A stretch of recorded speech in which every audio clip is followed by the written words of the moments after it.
नमस्कार दोस्तों, राधे राधे। संतान की लंबी उम्र के लिए आश्विन माह के कृष्ण पक्ष की अष्टमी तिथि को जीवित पुत्री का व्रत रखा जाता है। इस साल आश्विन माह के कृष्ण पक्ष की अष्टमी तिथि 25 सितंबर को पड़ रही है। 25 सितंबर को निर्जला व्रत रखा जाएगा और अगले दिन 26 सितंबर को नवमी के दिन इसका पारण किया जाएगा। जितिया व्रत की नहाय खाए की विधि। जितिया व्रत की शुरुआत नहाय खाए से होती है। इस दिन व्रती महिलाएं गंगा जी में सुबह जल्दी उठकर स्नान करती हैं। अगर गंगा जी में स्नान करना संभव ना हो तो घर के पानी में ही गंगा जल मिलाकर स्नान किया जा सकता है। नहाय खाए के दिन सिर्फ एक बार ही भोजन करना चाहिए। भोजन में रागी के आटे की रोटी और नोनी का साग खाने की परंपरा है। नोनी के साग में हाई प्रोटीन पाया जाता है। इस दिन लहसुन प्याज वाला भोजन नहीं करना चाहिए। नहाय खाए के दिन मांसाहार या तामसिक भोजन नहीं करना चाहिए। हालांकि कुछ क्षेत्रों में मछली खाने का नियम है। जिस भी महिला के पुत्र होकर मर जाता है वो महिला नहाय खाए के दिन स्नान करने के समय जिंदा मछली को पानी के साथ पीने की परंपरा है। माना जाता है कि ऐसा करने से बांझ स्त्री को पुत्र की प्राप्ति होती है। नहाय खाए के दिन आसानी से उगने वाली सब्जियां खाई जाती हैं, जैसे अरवी, तोरी, खीरा, नोनी का साग, मड़ुआ का आटा और देसी टमाटर।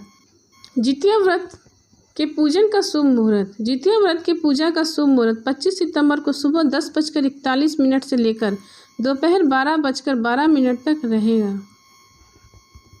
जितिया व्रत की पूजा विधि। जितिया व्रत के दिन सुबह उठकर स्नान करें। इसके बाद सूर्य को जल अर्पित करें। अपने घर के मंदिर में एक चौकी रखें, उस पर लाल कपड़ा बिछाकर इसके बाद कपड़े के ऊपर थाली रखें। अगर आपके पास सोने या चांदी का जितिया का लॉकेट है तो पूजा स्थान पर वो भी रखें। थाली में सूर्य नारायण की मूर्ति को स्थापित करें और उसे दूध से स्नान कराएं। सूर्य नारायण को दीपक और धूप अर्पित करें। इसके बाद भोग लगाकर आरती करें। अब मिट्टी या गाय के गोबर से सियार व चील की मूर्ति बनाएं। कुशा से बने जीमूतवाहन की प्रतिमा की पूजा करें। इसके बाद जीमूतवाहन की प्रतिमा को धूप, दीप, फूल, चावल अर्पित करें। जितिया व्रत कथा सुने और प्रणाम कर संतान की लंबी उम्र की कामना करें। जितिया व्रत की पारण की विधि।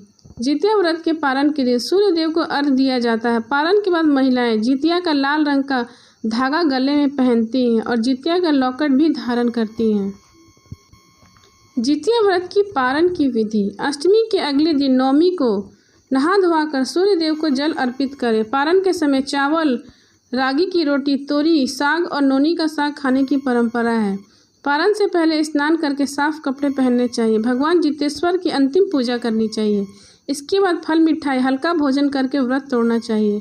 पारण के बाद दान अवश्य करना चाहिए। पारण के बाद महिलाएं जितिया का लाल रंग के धागा गले में पहनती हैं। पूजा के दौरान सरसों के तेल का खल चढ़ाया जाता है।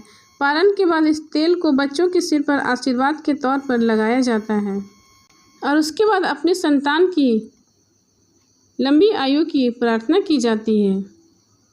प्रेम से बोले जितिया माता की जय।